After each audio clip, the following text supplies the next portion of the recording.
agakagwawo Bobi Wine obutagenda bundi bujjo ono police n'amagye biyiriddwa okulaba nga bimulemesa wabula bano abalabudde bw'atiye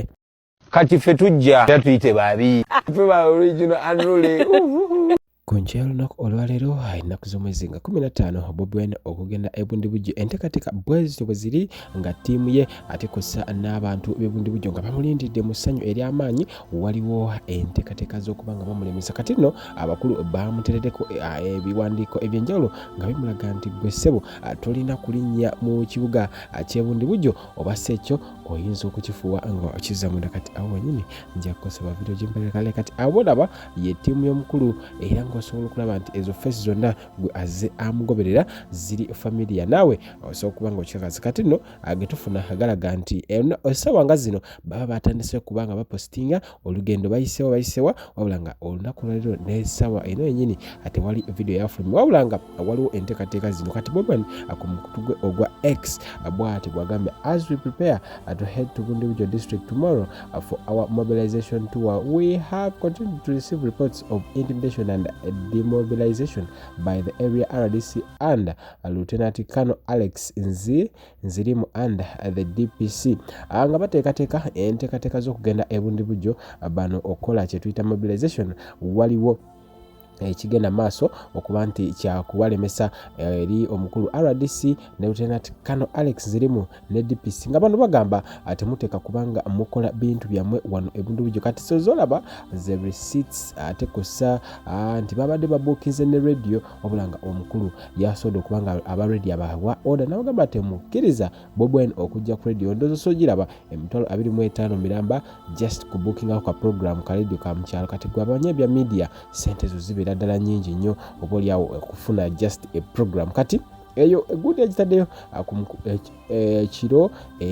ekyaleero ekikeseza ng'era alaga nti waliwo enteekateeka engenderere ez'okumulemesa okuba nga agamba naye agambye ife tujja ife ba original unruly tewali kuzikiza byonna tugenda kuba tubikwa then they ordered the two radio stations zetwali tulina okuba nga tukolako ekyetuna mobilization okuba nti zisobola kuba nga zikyaza Bobi Wine kosa aba National Unity Platform kati no agava emagere agongera ddala okutiisa nti ekyamazima omukulu yandibanga oba oliawo ali mu kuba nga yeekubamu mu mutima wabula nga enteekateeka zonna ebundi bujjo abantu badde bazitaddewo mbu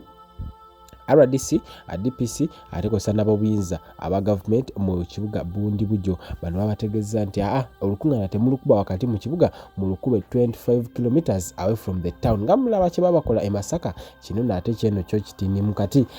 galiwo gayongera ddala okulaga nti omukulu ebibye byandibanga agenda kukifuuwa akizza mu olw'ensonga ate sides z'omu tawuni bagambye tebaagalamu kintu kyonna kya red na kya National Unity Platform kati nno agava sides eyo wabula nga byonna mbikubuyira wabula ate Sheikh Ashraf ono ye musomondo wagamagendayo oba olina ebizibu bitatambula bulungi mu bulamu bwo asobola okuba nga abitereereza ddala kati nno ali trusted and experienced man mu kintu ekyo kati abajjalo airport pickup bagamba basobola okuba nga bakusaabaza okuva ku Entebbe airport mpaka mu bitundu by'eggwanga ebyenjawulo without hesitation nabo bakubireko ate tojja kuba nga wejjusa Bobi Wine mu kibuga bundi bujjo agenfuna naddala okuva wali mu camp balaga nti balina enteekateeka z'okugenda wabula bagenda kuyingirawo mu ngeri eya rubber style ng'abakulu tebategedde kati byonna akkiriza gaana sooka osubscribing byonna ffe olunaku olwaleero amaaso gaffe twagatadde ddala kamera we ziri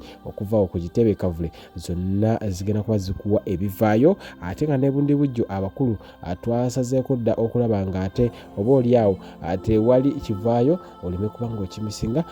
tulaba wano ku mukutu Wonder Boy UG kati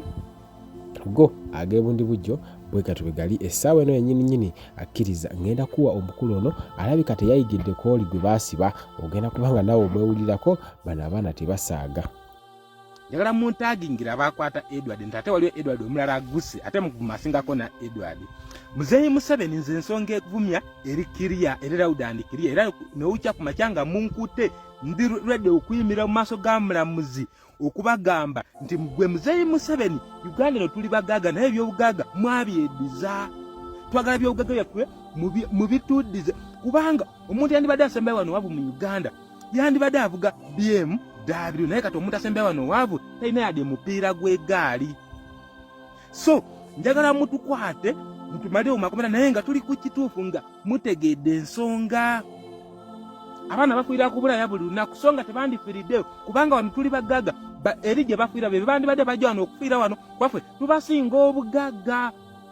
Naye mwe byonna byonna ebyobugagga mwabyediza na famire yammwe. So tulina okubavuma mutegeere nti muli babi nnyo era bwe zityo balloon ezaniriza omwagalo gw'abangi bwe ziri era nga enteekateeka zonna bo ab'ebundibujjo bo bali bunindala okusinziira ku mawulire g'ennondo bayo nti bano bo balinze okulaba nga omukulu atuuka wabula nga agava e Kampala tegenda bakulumya nakalulu wabula tewali enteekateeka zaamukoleddwako okulaba nga ate obaolyawo tagenda. Kati nno enkuba weetonya sayidi z'ebundibujjo bibi ne bibeerawo naawe ogenda kulaba wa Bobi Wine gy'ali mu kubanga agenda okola mobilization. Ddala bano abantu beno bamwetaaga oba nedda?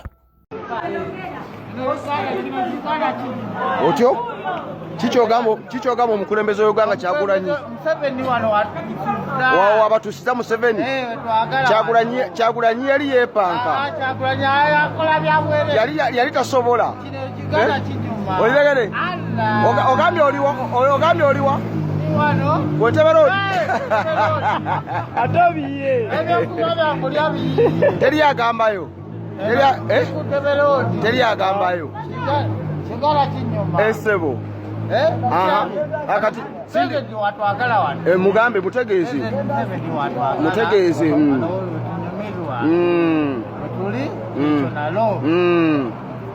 era nebbira eri mukaaga tumwagala akomewo esebo atukutte bulungi nnyo esebo timira kubeeka